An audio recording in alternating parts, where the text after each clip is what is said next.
Right. ఉద్యోగాల కల్పనలో కూటమి ప్రభుత్వం ముందుంది. మాణిక్యాలరావు గారు, ఒకవేళ నిరుద్యోగ సమస్యలు తీర్చినప్పటికీ, ఉద్యోగ అవకాశాలు కల్పించినప్పటికీ, పెట్టుబడులు రాబట్టినప్పటికీ కూడా వైఎస్ఆర్ కాంగ్రెస్ పార్టీ కూటమి ప్రభుత్వం మీద టార్గెట్ చేయడానికి ఏమాత్రం వెనకాడదు. సో ప్రత్యేక హోదా అనే నినాదాన్ని మళ్ళీ తెర మీదకు తీసుకొని వస్తుంది. ఈరోజు చంద్రబాబు నాయుడు గారికి అవకాశం ఉంది. ఖచ్చితంగా ఆయన తలుచుకుంటే కేంద్ర ప్రభుత్వం ఆంధ్రప్రదేశ్కి ప్రత్యేక హోదా ఇచ్చేటువంటి అవకాశం ఉంది. సంకీర్ణ ప్రభుత్వంగా బీజేపీ ఉంది కాబట్టి ఈయన మద్దతు కంపల్సరిగా అవసరం కాబట్టి సో మీరు పోరాటం చేయాల్సిన బాధ్యత ఉందని చెప్పేసి మరి అంశాలన్నీ కూడా పక్కదారి పట్టించేటువంటి అవకాశం ఉంది. బిఎన్ గారు, ఆంధ్రప్రదేశ్లో మానవ వనరులు చాలా బాగున్నాయి. విపరీతంగా విద్యావంతులు ఉన్నారు, నిరుద్యోగులు ఉన్నారు. వీళ్ళకి చాలన్నటువంటి జీతాలతోటి పక్క రాష్ట్రాలకు వెళ్ళి పనిచేసేటువంటి పరిస్థితి ఇష్టపడతలేదు. వాళ్ళ కుటుంబాలు ఇక్కడ ఉన్నాయి, ఈ కుటుంబాలను వదిలేసి అక్కడికి వెళ్ళాలి. అక్కడికి వెళ్ళిన తర్వాత చాలని జీతాలు ఇస్తారు. అక్కడ వాళ్ళ కుటుంబాలు సక్రమంగా నడిచేటువంటి పరిస్థితి లేదు. మేధా సంపత్తి ఉంది, బాగా చదువుకున్నటువంటి వాళ్ళు. వాళ్ళందరికీ ఇక్కడ ఆంధ్రప్రదేశ్ లో ఉన్నటువంటి సహజ వనరుల్ని ఎవరైతే పారిశ్రామికవేత్తలు వస్తా ఉన్నారో ఆ సహజ వనరుల గురించి చెప్పటం కానివ్వండి, వాళ్ళకి కావాల్సినటువంటి ఇన్ఫ్రాస్ట్రక్చర్ వాళ్ళకి ఏర్పాటు చేయటం కానివ్వండి, వాళ్ళకి ఇచ్చేటువంటి రాయితీల విషయంలో మంచి అవకాశాలు కల్పించడం కానివ్వండి, ఇవన్నీ కూడా చంద్రబాబు నాయుడు గారు చేయగలరు. ఎప్పుడైతే ఒక వ్యక్తి మీద నమ్మకం ఉంటుందో ఆ నమ్మకాన్ని దృష్టిలో పెట్టుకొని పారిశ్రామికవేత్తలు ఇక్కడికి వస్తే వాళ్ళకి కావలసిన వనరులు, అవకాశాలు, రాయితీలు ఇవ్వగలిగితే ఖచ్చితంగా ఇక్కడ ఉన్నటువంటి మానవ వనరుల్ని సక్రమంగా సద్వినియోగం చేయగలిగితే అనుకున్నటువంటి గోల్ రీచ్ అవటం పెద్ద సమస్య కాదు.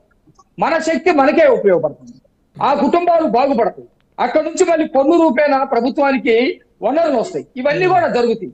ఇవన్నీ జరిగిన తర్వాత ఒక కుటుంబంలో ఒకడు ఉద్యోగం చేస్తా ఉంటే, వాడు భార్య పిల్లలు సక్రంగా బతుకుతా ఉంటే, వాడు బండి వేసుకొని తిరుగుతా ఉంటే, వాడు 3 పూట్ల తిండి తింటా ఉంటే, అసలు ఇక్కడ ఫ్యాక్టరీ రాలేదు, నీకు ఉద్యోగమే రాలేదు, నీకు అసలు జీతమే రావట్లేదు, నీ భార్య పిల్లలు హాయిగా లేరు అని మళ్ళీ జగన్మోహన్ రెడ్డి చెబితే వింటారంటావా?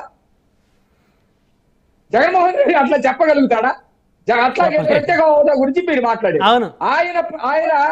ఆయన ప్రత్యేక హోదా తీసుకొస్తానని 2019కి ముందు ప్రత్యేక హోదా మనకి జీవనాడి, ప్రత్యేక హోదా వస్తే పరిశ్రమలు వస్తాయి, ప్రత్యేక హోదా వస్తే మీ జీవితాలు మారుతాయి, ప్రత్యేక హోదా తీసుకురావడం అనేది నేను పెట్టుకున్న మహాయజ్ఞం, ప్రత్యేక హోదా ఎట్ట రాదో చూస్తాను, మెడలో వంచి తెస్తాను అని మాట్లాడారు.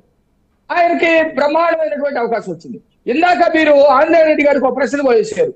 జగన్మోహన్ రెడ్డి దురదృష్టమో చంద్రబాబు నాయుడు గారు అదృష్టమో కరెక్ట్ గా సీట్లు వచ్చినాయి, అప్పుడు ఎక్కువ సీట్లు వాళ్ళకి అవకాశం లేదని.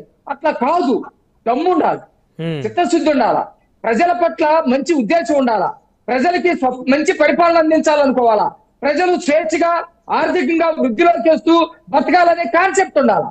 ఆ బుద్ధి లేనటువంటి వాడికి నువ్వు అధికారం ఇస్తే ఏమైంది? జగన్మోహన్ రెడ్డి లాగా పోయింది.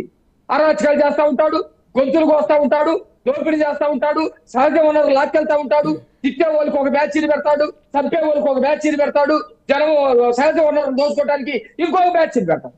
ఇక్కడ ఏంటంటే పుర్రెక పుట్టిన బుద్ధి పొడవిలోకి పోయినా కూడా మారదు అని చెప్పేసి మన పెద్దలు ఒకసారి చెప్పారు.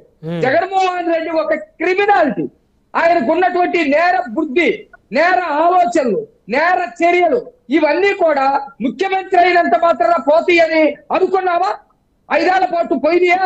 పోనప్పుడు మళ్ళా రేపు ఎన్నికల ప్రచారంలో నేను ప్రత్యేక హోదాని 10 సార్లు ఎన్ని తీసుకొస్తారని చెప్పిన ప్రజలు నమ్మరు, వాస్తవాలేదో వాళ్ళు అర్థం చేసుకుంటారు. ఉద్యోగాలు, యువతకు ఉద్యోగాలు వచ్చిన తర్వాత వాళ్ళు మీకు బ్రహ్మాండమైనటువంటి ఇంతకంటే గొప్ప ఉద్యోగాలు కల్పిస్తారంటే వాళ్ళకి ఇచ్చినటువంటి వాలంటీర్లు 5,000 రూపాయల జీతం, చాలని బతుకులు, ఎట్టి చాకరీ గుర్తుకొస్తుంది. అవును మాణిక్యాలరావు గారు, మరి వాలంటీర్ల పరిస్థితి ఏంటి? మాణిక్యాలరావు గారు, ఎన్నికలకు ముందు మీరు కూటమి నేతలందరూ కూడా, కూటమి పార్టీలు కూడా 10,000 రూపాయల వేతనం అన్నారు. ఇప్పుడు మరి వారి పరిస్థితి ఏంటి? మరి వారికి కూడా ఉద్యోగ అవకాశాలు మళ్ళీ కల్పించాలి కదా.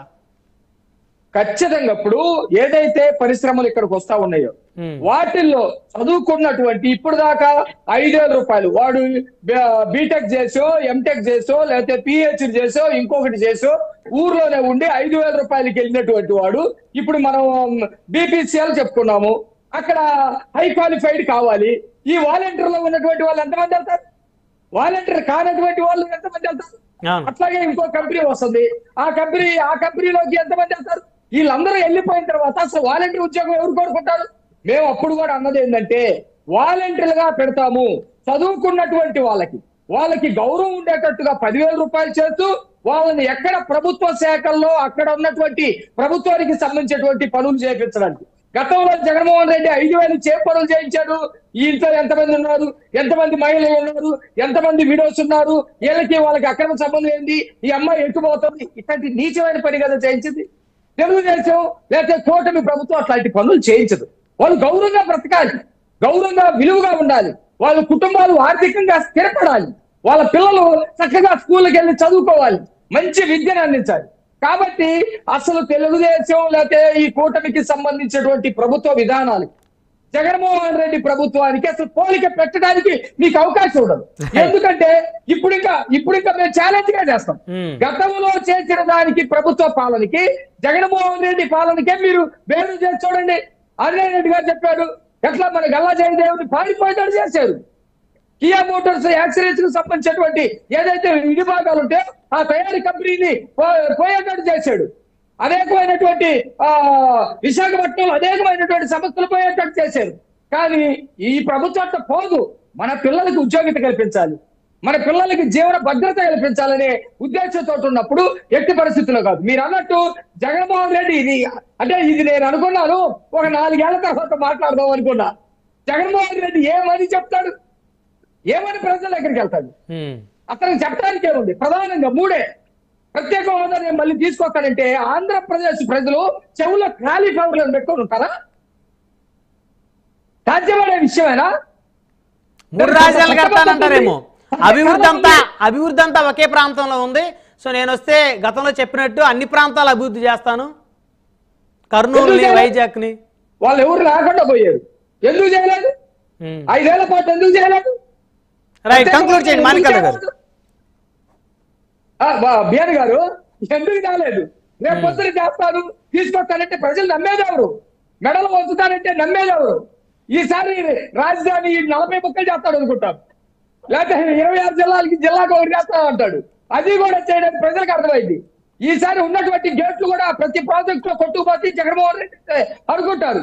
పోలవరం గేట్లు కూడా పోతాయి, పులిచెందుల గేట్లు పోయినాయి, గులకమ్మ గేట్లు పోయినాయి, అన్నమయ్య డ్యామ్ కొట్టుకుపోయింది, కాలంలో పూడికలు తీలా, వ్యవసాయాన్ని సకాలంలో నీళ్లు అందించలా, విత్తనాలు అందించలా, ఇక్కడ అరకొర పండితే వాటికి గిట్టుబాటు ధరలేదు.